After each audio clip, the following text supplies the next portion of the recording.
on their board, and I think he's on the board of their rival as well. So the Trumps might be even influencing that particular market as well. But I just didn't know if your kids, since you work with a lot of kids, were involved in this kind of betting kind of situation. So you are talking about betting. Yeah, Poly Um, Market is a political. You can like bet on the elections. There were people that were using it to yeah, bet on the yeah. Trump election. You know, if you fully focus on law, rules, and regulations, Bangladesh people basically they are Muslim, more than 90%. Um, Legally, betting is not accepted in Bangladesh. I know that 57 countries around the world, those who are Muslim, lawfully they do not accept betting because Bangladesh is a Muslim country. Right. But because of social media and other things, I never involved with betting. I do not believe this kind of process. Uh, but what I see in social media, maybe many people active in this betting because I see for cricket, for politics, or what you discuss other sectors, many people actually get involved in these things. Uh, Another things like that cricket is very popular in South Asia, Yes. in Bangladesh, in India, Pakistan, and Sri Lanka. Already, many cricket player they actually involve with these bettings and all of the unethical things. That's why they suspend from national cricket teams. I can remember some very famous name like Azharuddin, Selim Malik, even Bangladesh for 1 year, Shakib Al Hassan, they actually suspended for betting and all of the things. This procedural has a lot of wrong things. It create many negative impact in the regular sports and politics and everything. But it's money. I cannot can control over money. So yeah, that is the status from Bangladesh. I appreciate that and everything. Hey, Sasha, I was watching yesterday. I was telling them on 60 Minutes, they reported on the founder of Polymarket. So I was wondering, do you ever use Polymarket either for your chess or investments or anything like that? Because apparently the founder, who is a young gentleman, was saying that his prediction model was showing that Trump was going to win and that Trump would win by pretty much what he won by and everything like that. But I was just wondering your take on this polymarket betting and whether you ever used it. I think Nick uses it on occasion, and I know I'm pretty sure Shaquille used it in the past. But I was just wondering your take on this polymarket. Sometimes I look at it more for curiosity rather than make any bets or predictions seriously or so on. But for curiosity reasons, yeah, it's quite interesting. Sometimes it shows me some figures that you can apply, but to your betting or your buying stocks or something like this. But based on many other factors, you can reinforce it. So you can see now that their model also sort of geared into it. But to me, it never plays a decisive role in what I'm doing. Because I think one of the things that they were saying was one of the polymarket bets was whether the war would end this particular, meaning the war in Ukraine, this particular year, which means it would end this month and everything like that. So I just wanted your take on what's going on right now, because apparently Trump is still negotiating with Putin and trying to get the war to end. And I think he's also bringing Zelensky into stuff as well. So is the war going to end this particular uh, month, which is December, the last month in 2025, or is it going to keep going until 26 and maybe well into 27? Before I answer that question, I would like you to better understand what it's all negotiations are about. Right. There is nothing about Ukraine or the peace deal. It's nothing about that at all. It's more about Trump and his family and friends being involved with Putin and his friends to do multi-billion or trillion dollars deals to develop the rare earth metals and Arctic oil and gas resources and all other cacamania. And they need Ukraine and its peace deal as a legitimate cover so they could do privately, not through U.S. Congress or U.S. Organs, but privately to do all these giant deals, and publicly to U.S. Congress, etc., Senate, and whoever else. They will be showing, okay, look at, there is a peace. We've done the peace. Now, what Russia is doing, extremely clever thing. What they're saying is to Trump and his people, look, stop looking at us as aggressor. We are not. We are trying to help Ukraine. And as a result of these commercial projects, Ukraine will be totally rebuilt. It will be the fastest growing economy in the world. And Russia will not only help doing that, but it will guarantee that there will never be another war in Ukraine. This circus, that's what's going on. It's not peace negotiations. You should call it something else, but it's not a peace negotiation. Yeah, I hear you and definitely can agree with you on that and everything. I see Jatovia has joined us. Jatovia, you're going to go out and about today because I got a text alert that I think this was yesterday on Facebook that ICE and CBP are going to be back in our lovely area of the Triangle. I think today and for the next several days. So they already were here right before Thanksgiving, and it looks like they're going to be making a return trip to our lovely area and everything like that. So I thought they had done enough damage when they came the last time, but that's just my personal opinion. But I was wondering, are you going to be out and about, and did you get a similar alert? Because I know that certain groups have been letting folks know when they heard that people were going to be coming back.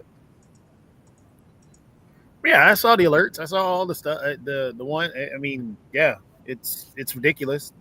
Again, this is authoritarian. This is intimidation. That's all it is.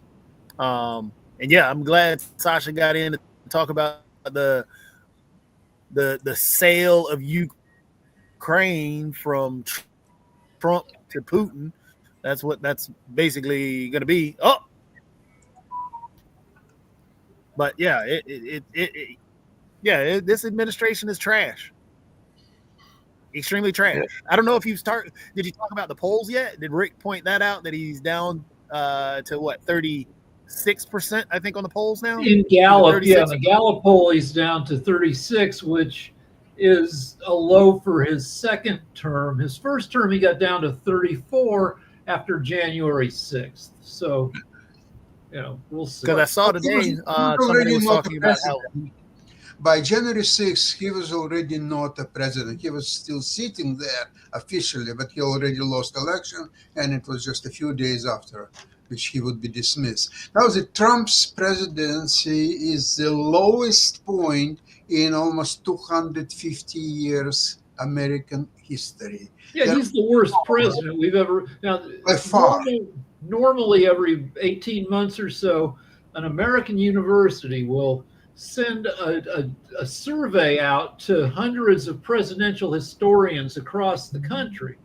And in the 5 surveys that have been taken since Trump was first elected, he's come in dead last among all presidents twice, and then it was in the bottom 3 in the other 3 surveys. But no survey has happened in the past couple of years, and you have to figure, because the survey would come back, and any historian who wouldn't be terrified of not being, being deported would come back and say, yeah, he's even worse now. He's by far the worst president in history. But this hasn't happened because you have to figure that every university is terrified of Trump taking away all their government funds if they came out with such a survey.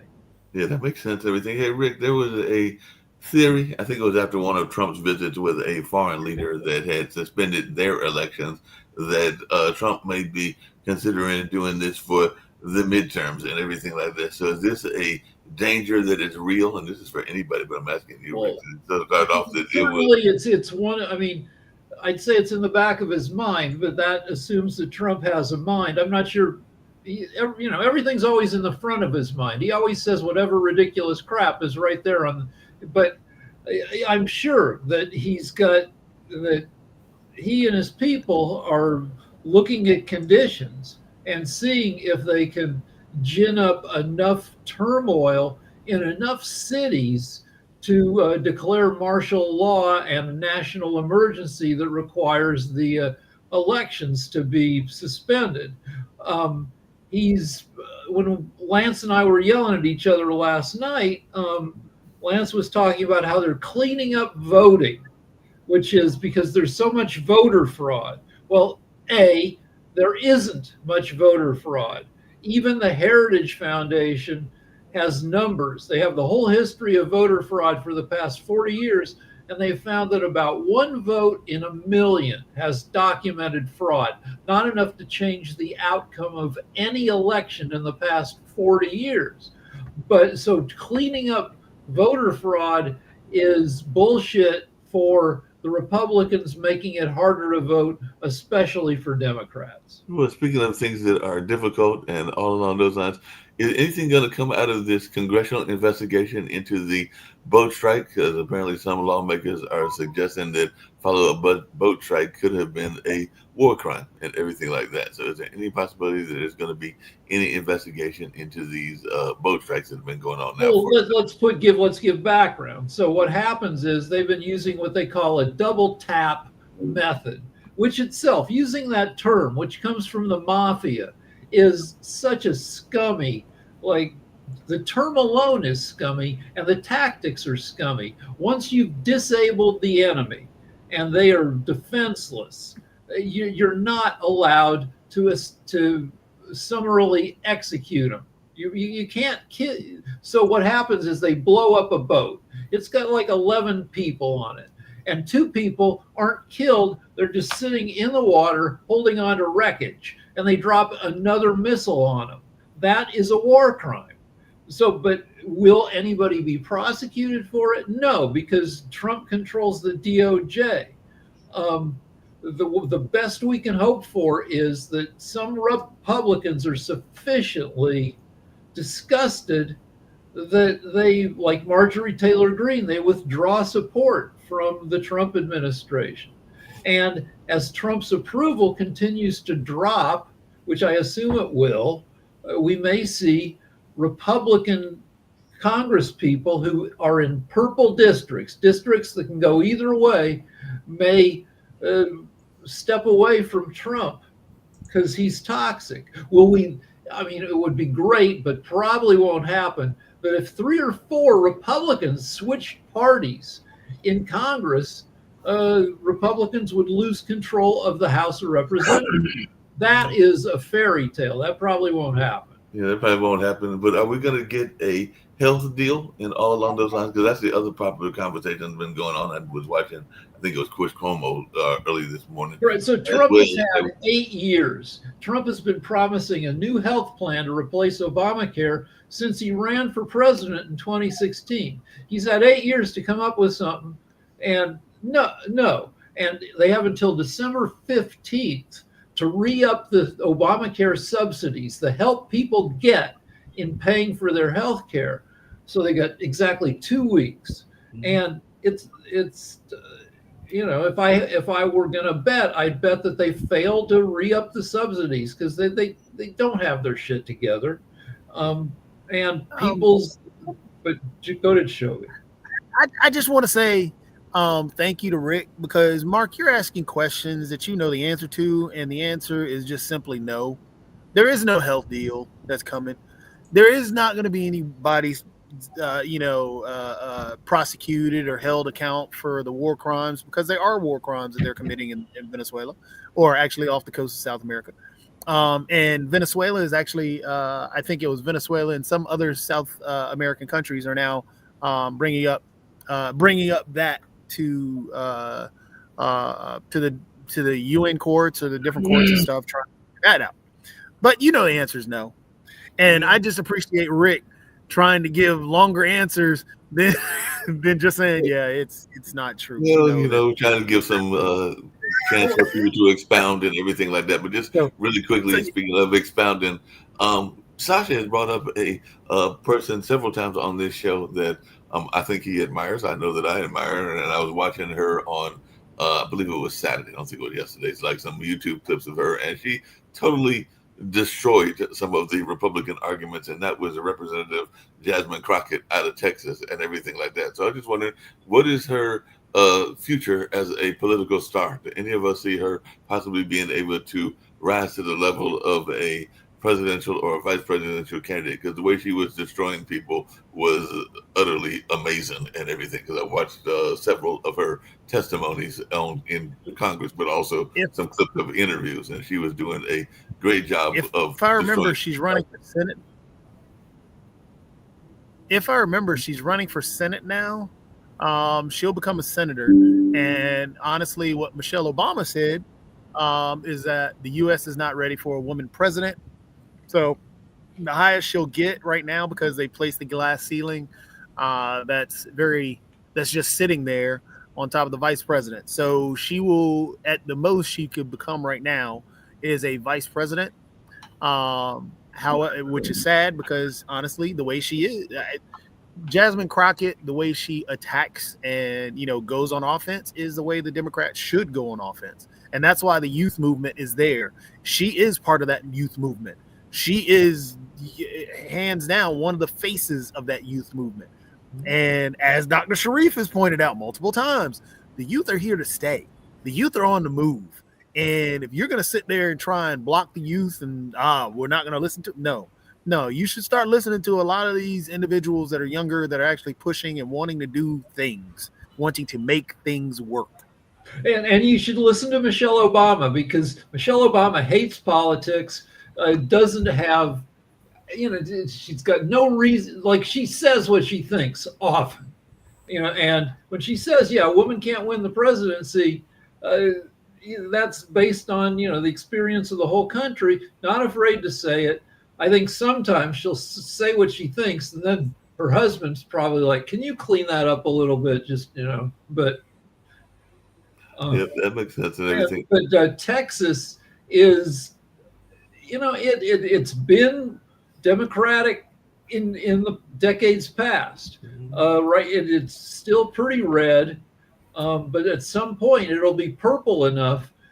Nobody likes Ted Cruz. Ted Cruz is the oily dickhead, but I don't know if he can be beaten in 2028 or 26. Well, I don't know when he's running. Interestingly enough, someone pointed out that the amount of Democrats who voted in Texas, there are more Democrats who voted Democrat in Texas than there are in many other states. Yeah. So the amount of representation that they have is just watered down and diluted due to the fact of gerrymandering. Also, I mean that there are more registered Democrats in Texas than there are registered Republicans. But yeah, they get discouraged from voting. And that's also, interestingly enough, that's also the same thing in North Carolina. There are more people who vote Democrat in North Carolina in the past few elections, but you don't get the representation in the North Carolina House or the Senate due to the fact of gerrymandering. Same thing, why Virginia Foxx is still there.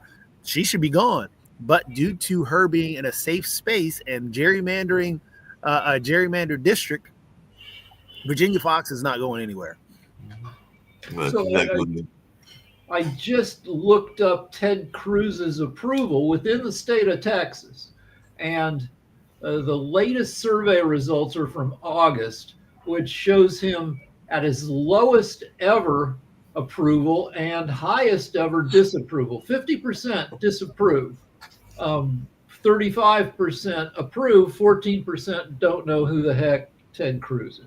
Well, the one thing I can say about Ted Cruz that surprises people is that, because I remember that a friend of mine does a Black Business Expo, and he had another friend that was in Texas that apparently he is smart enough to know who to reach out to. So he reached out to some people that I know were business leaders in the African-American community there in Texas, which has helped him win some support that he probably wasn't expecting to get and everything. So he is a cagey politician. I'll just put it that way. Yeah, no, he's a smart guy. He knows what the right thing to do is. He doesn't usually do the right thing, but there's a chance in the next, year or so. Is he up in 26 for reelection? If there's a chance that if Trump's approval drops enough, that Ted Cruz would see some kind of writing on the wall and would disavow Trump to try to pick up some centrist votes in Texas. And that's one thing I've noticed is he does try to play sometimes, not oftentimes, but sometimes to the centrist part of Ted the Cruz has plenty of reason to hate Trump. Trump called Ted Cruz's wife ugly, and yeah, but the problem is that Ted Cruz then became so sympathetic to Trump and became a Trump acolyte after Trump called his wife a ugly. Trump said his dad killed JFK, all this other stuff. So Ted Cruz's name is just gone. Yeah, that makes sense. Everything. Sasha, it looks like Representative Mike Turner is saying you can't be America first and pro-Russia as those negotiators apparently they're still saying they're trying to seek an end to broker an end to the war in Ukraine, which I don't think is anything but like you said, an attempt to get some business deals made for Trump and his allies, like that. But I just wondering your take on this notion that Mike Turner is saying you can't be America first, which is a big Trump campaign slogan and everything, and pro-Russia. Well, you basically have two countries, US and Russia, trying to disable Ukraine and make it into kind of a minced meat and pretend on some things that they couldn't do it on the front lines. They couldn't defeat Ukrainians. So they're trying to do it through all kind of scams, deals, so-called deals, and other fantasies. My prediction is that it's not going to work for various reasons. Number two, I just don't understand the Trump's motives to stop the war in Ukraine. Because as long as it goes on, Ukraine doesn't invest any more money to Ukraine. It doesn't support Ukraine.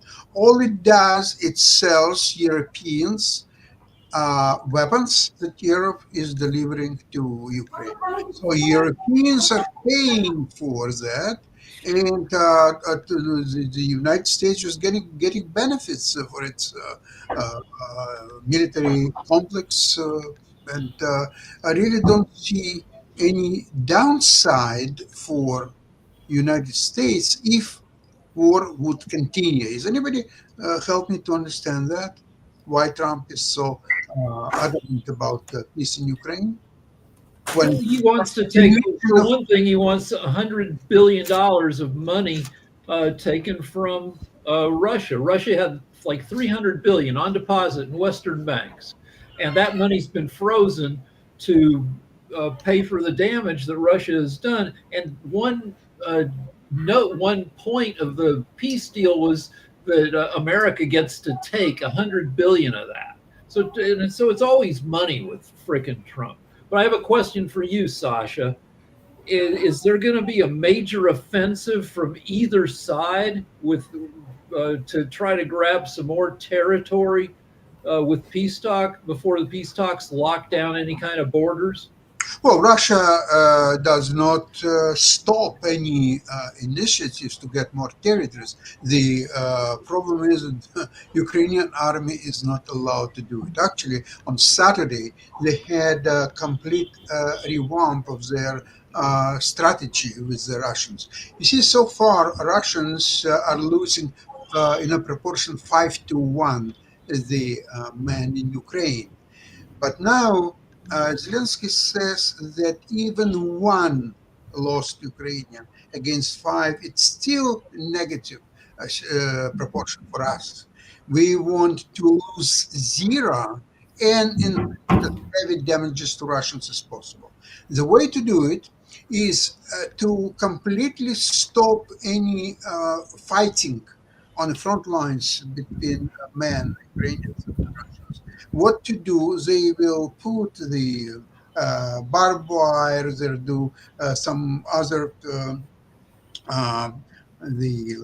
anti-tanks, mines, and so on. So there will be no a direct contact between Russians and Ukrainians, and all what Ukrainians have to do when Russians attack is to hold them for 5-10 minutes, because at that time Ukrainian drones are coming there and they would kill everyone that is there. There will be no place to hide. All of them will be killed one by one.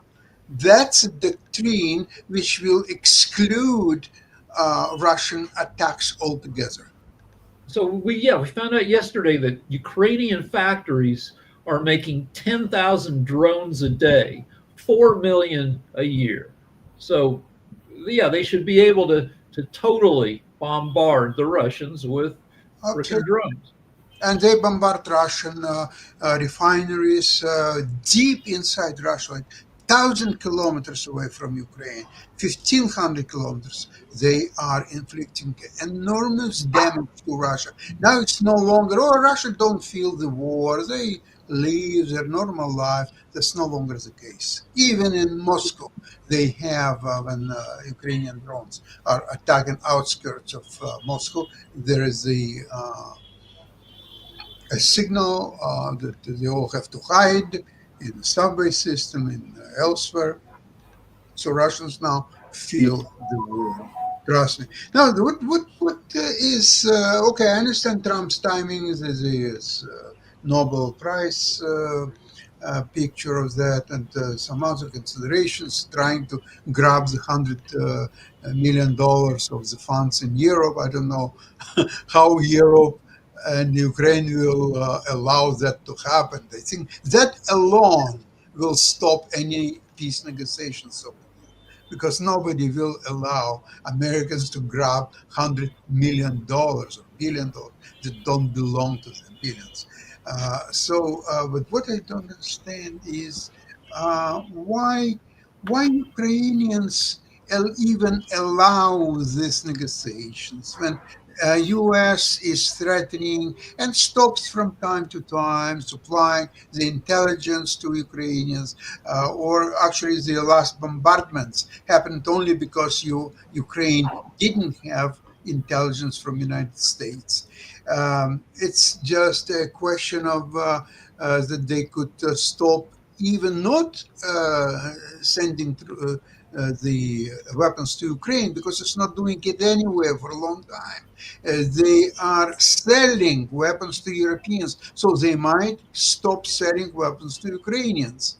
That could happen. So U.S. is showing themselves on the world stage as the most regressive, most fascist-leaning the government, and it will not be respected for long by international community at all. Yeah, that makes Sasha, sense. on that note, could it be, because you had asked the question, why is Ukraine, or why are the Ukrainians doing this? Is it possible that they're playing that chess game? That the Ukrainians are, okay, we're going to call your bluff. We're going to put all the chips on the table. We're going to show you that we're trying to actually end this. And as much as you keep trying to propagate to the world that we're the aggressors or that we're not doing anything, look, this is what we're doing. And that exactly what you said, how it's showing the U.S., showing the world how regressive the U.S. is right now with this administration in there. Is that why I think that might be why, but I want to, ask you, but I think that's why Ukraine is like, okay, we're going to show the world what you're doing to us, and we're not going to play this game anymore. Yeah, it requires a lot of heroism from Ukrainian population and soldiers, first of all, and Ukraine has it in abundance. Think about something. Russia is much bigger country, never mind even nuclear weapons and so on. Their economy probably 9 times as big as Ukrainian. Their territory is 25 times bigger. Their resources, the number of men that potentially could be brought to the front lines is enormous. It's 5 times bigger than Ukrainians. So how could Ukraine resist for almost 4 years to Russian assault? That's incredible, because by any loss of the war, okay, this is plus Russia has bigger territory. This is another class, more maneuverable. This is economy is much bigger than Ukrainians. So that alone, there is nothing more to discuss. That three factors alone should have bring Ukraine on its knees 2 years ago, maybe 3 years ago, maybe right away. In 2 days after the beginning of the war, but it didn't happen in 4 years. Why? Because Russia's economy has major flaws. It's based on the natural resources like oil and gas, and because of various factors, the embargoes, the lower prices, and so on, this factor of Russian economy is bringing it down all the way. The mobilized Russian army, the people who started the war, the Russian army in 2022, they no longer among us. All of them were already killed long time ago. The new troops that are coming, they have no experience. Furthermore, they have no motivation. So the usual considerations why Russia should win this war, in this particular situation, they just don't work. So a lot of Western observers and analysts are saying that, well, Russia is much bigger, much stronger, it has more men, it has this and that, so therefore let's get a peace. But what's happened on the front lines? On the front lines, Russian cannot make even 100 meters advance in any directions. They're being killed by Ukrainians, by drones, by anything. They are having enormous losses on the front lines. This is the reason why Putin wouldn't just go and take the rest of the Donbass long time ago. Oh, he can't. He's trying, but he can't. So US wants to give Putin something that he cannot win on the front lines, but it will be given. Okay. Here is the Donbass. Here is my $100 billion, and now we can have business and we can have this and that. This is what's happening right now. Russia cannot win the war on the front lines. It can win only through the horrible actions of US president. Yeah, that sounds that makes sense and everything along those lines. Hey, Sasha, I was going to pivot just slightly and everything like that, but I was wondering because there is a case that is going on in Bangladesh and everything like that, and it involves both Britain and Bangladesh. But I was just wondering how much conversation is going on about the ex-leader Hassani and their niece that were found guilty of corruption, and if they were found guilty, are they going to be able to get Tlaib Sadiq to from Britain, where she is a MP, to Bangladesh to serve this 2-year sentence and everything like that? So, how much conversation is there around the general population in Bangladesh about this particular case? You have to explain me again, like what you are looking for about the Bangladesh information. So, I mean, like I was trying to figure out how much news coverage is that getting in Bangladesh. I know that we know about it just because of the BBC and everything like that, but the corruption case, is it getting a lot of attention in the local press? And if so, what are they saying in the local press? Yeah, honestly speaking, I do not see enough news about your issues in Bangladesh, and honestly speaking, if you discuss about these immigrations and other things, they're heavily covered. Trump, all of the initiative, all of his discussions, all of his dialogues, what he imposing for immigrant, global business, and everything. This is heavily discussed in Bangladesh. Yeah, thank you.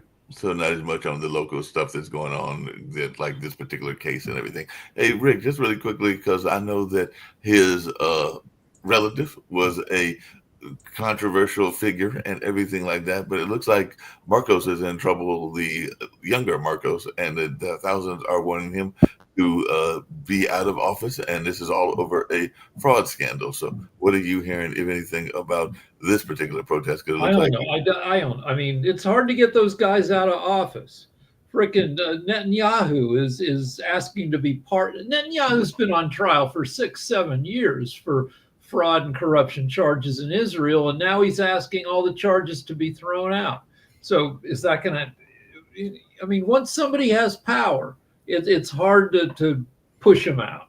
Yeah, and that's what it seems like they're doing. Trump, he's doing it because Trump just pardoned the Honduran president who got tried for drug trafficking in the U.S. So, you know, he's trying to beg since, you know, Trump's trying to protect all of his buddies. And I mean, it's kind of a political rule that no matter how bad the leader is, like at least 20% of the country will support the leader because they're the leader. They don't pay much attention, and they just reflexively say, well, yeah, there must be a reason they're in charge. And if I remember correctly, correct me if I'm wrong, Jacoby and Rick, but I think even the current Marcos, who was a supporter of Trump, and there's also this notion that he's going to return stolen funds, because apparently that's what the folks in the Philippines want. And I mean, if that was the case, we might have some funds that we want returned from Trump and everything along those lines. But am I not correct in thinking that? Because I know the old Marcos was a friend of America and everything, but I think that this one is supposed to be like a Trump backer and everything like that. Sure. I mean, yeah, the old Marcos's wife was at least as interesting as Marcos, because they found out she'd been spending, you know, tens of millions of bucks on stuff. She had a collection of, I don't know, like 1,000 pairs of shoes. She was gossip fodder 30, 40 years ago. Well, yeah, totally. Folks would have It doesn't matter. Unless Trump is getting money out of it, he's not going to do nothing. He's not going to do anything unless the Trump or the Trump family gets money. That's just the way it is. He didn't care about anything else. And apparently people are playing to that. That's the other thing that I mentioned earlier in this story, even when I was talking about Polymarket and everything. I think that was before you got here, Jacoby. But the competitor of Polymarket and everything, both of them have Donald Trump Jr. on their board and everything like that. And part of that was their way of, I guess, having some influence into the White House, because they now got Donald Jr. sitting on their board and everything like that. On the board for being president eventually. And 30% of the country will vote for him. And, he's automatically a contender, even though he's shown no track record of knowledge or achievement in his life. He has been, like, he's prohibited from operating a charity for stealing from a kid's cancer charity. Won't matter. He's got 30% of the vote. If he can get another, say, 15% of the vote, he could possibly become president in 2032. It could be like the Bushes, where you got the son following in the father's footsteps and everything like that. The only thing I don't think the sons have the it factor that whatever has gravitated people towards Trump. So I think that they'll see the name, but because they've been ridiculed so badly in the media, and basically the way that things are going for their father, and that it factor is disappearing, because I think one of the things that cracked it was the Epstein files, which still haven't been released, even though it's not in the news anymore. Still haven't been released, but I think that cracked a lot of people, and MAGA is a little bit wary now. So I don't think the Suns have a chance. They may not have a chance.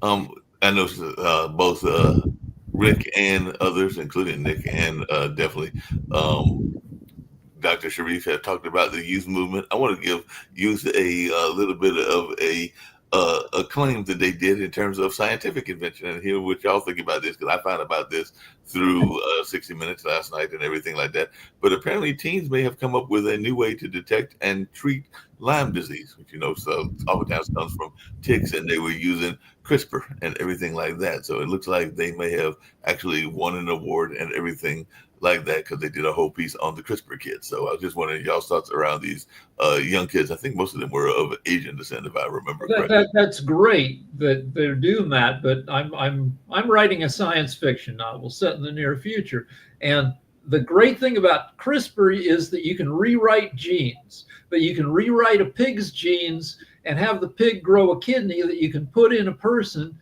and that kidney they just set a record. A guy had a pig kidney in him for 9 months because the kidney was CRISPR engineered to not be rejected. And in the next few years, people are going to have pig kidneys that'll keep them going for 2-3 years. But the trouble with CRISPR is that a lunatic in his garage can cook up all sorts of crap.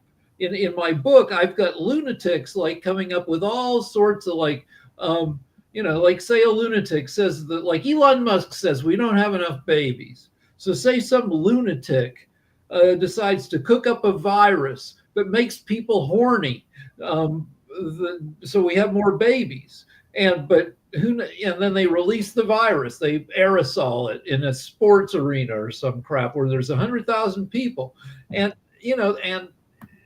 that's so you've got these man-made viruses out there. They probably won't accomplish what the lunatics want them to, but they will make a ton of people sick. So yeah, CRISPR is going to bring us mostly good stuff and possibly some dangerous stuff. Well, that's true and everything. The other thing that I was going to get to, and then we'll get ready to wrap it up and everything. We got Economic Monday coming up in about 5 minutes, but a lot of people are leaving. We know that Nick, who just left the building here in terms of this show, is moved to Spain, but they're now saying that Greece is the number one place to move to retire to because of healthcare and affordability. Now, we know not everybody can afford to move to Spain or Greece or any of those places, but I was just wondering, Rick and Sasha, I mean, are y'all comfortable where you are in California and Canada respectively, or are you looking, and even Jacoby, or are you looking to move to a place like Greece? Because I know even some of we talk about this frickin' every week, my wife and I. And one reason we can't move is because our house is full of crap. Mostly my stuff. My wife throws stuff away. I keep stuff. And my wife's like, well, never, because before we rent out the house, you got to Marie Kondo the heck out of it. So, if you're going to let other people live in there. But yeah, we look at other countries where we look at the rules, like what countries let you stay, how long do you stay, what do you have to give them to be able to stay. I'd love to move to some like frickin' Italy, Greece, buy in Italy, there are these little towns where you can buy a falling down house for 10 euros. You go there, you spend 200,000 euros. You get ripped off by the local contractors putting the house back together. I'd love to have that adventure. What about you, Jacoby? And I saw your hand, Sasha, as well. Everything. So I'll start with you, Sasha. A lot of people from Canada are going for vacations and sometimes long stays to Florida. It's now a little bit more complicated than before, because before you would buy a property there, or you would rent a property for 3-4 months or whatever you want to rent it. You just fly there or drive if you prefer, and coming back, and that's all there is to it. Okay, now it's slightly different. First of all, you have to get the document from your doctor that you don't have certain diseases like diabetes, like some others, and you didn't have it for the last 6 months. So then you have to provide a copy of your medical insurance for at least $1 million worth, you and your spouse, if you have somebody with you. So each one has to have a medical coverage for up to $1 million. If that's not enough, of course, you have to get fingerprints on the border. Then you have to have, once you came to your residence in Florida, you have to register there, either as residents or like renter or whatever your capacity is, and report once every 2 weeks. Okay, if that's all not being enough, then you have to have a medical insurance in Canada problem, because it's became now 4 times, 5 times as more expensive as even a year, 2 years ago, based on all these factors that I just mentioned. So that now bites you too, just normal medical insurance that you normally would have. But now when they heard the US require $1 million coverage, so the rates are skyrocketing. Very few people actually can forth. And apparently now without that medical insurance, you cannot even enter the US, apparently. So what can you do?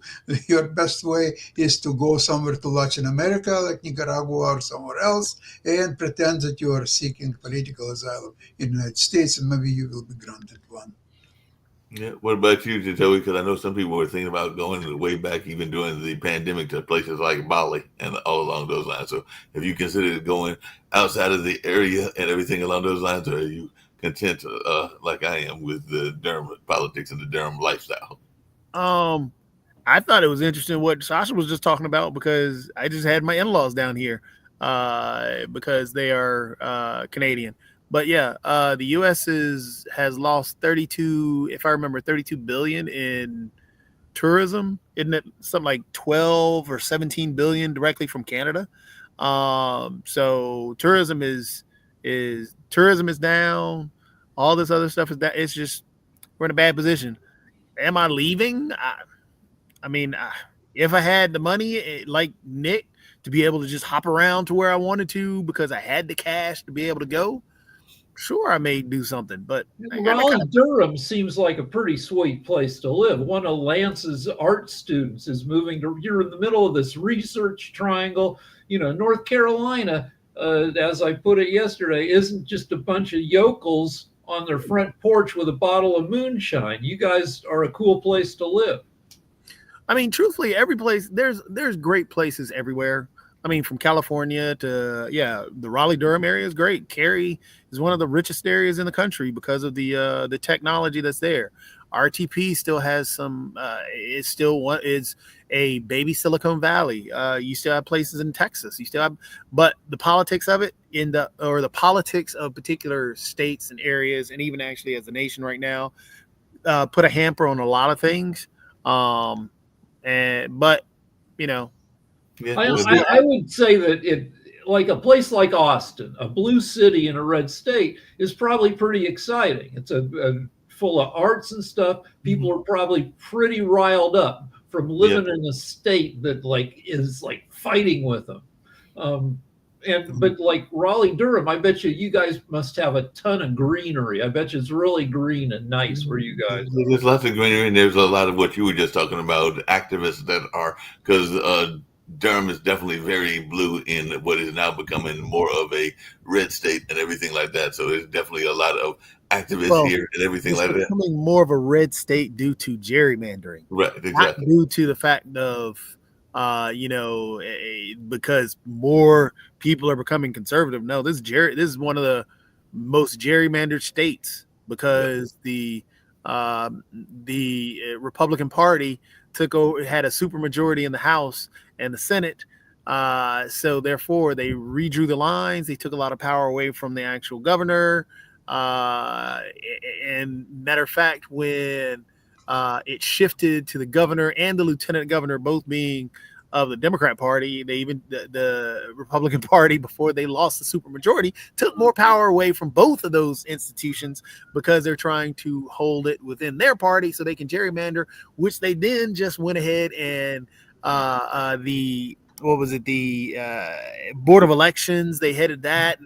And it's the politics of different places is just the politics is quite interesting. Get out of here and get to economics. It was interesting. Just really quickly, I had a conversation on Sunday, I think it was, or Saturday, with a friend of mine that's of Indian descent, and they were talking about how much the Indian population has grown in places like Apex and Cary. So they were seeing that a lot of their people were moving into those areas. So there's a lot of demographic shifts as well, because they were just talking about how much.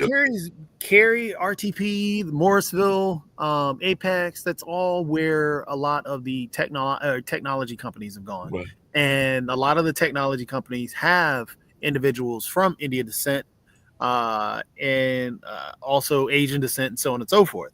So those individuals that move into town end up moving into those areas which are located closer to those places. So, for example, Morrisville right now has, and I think their population, they have 40% of their population is of Indian descent right now.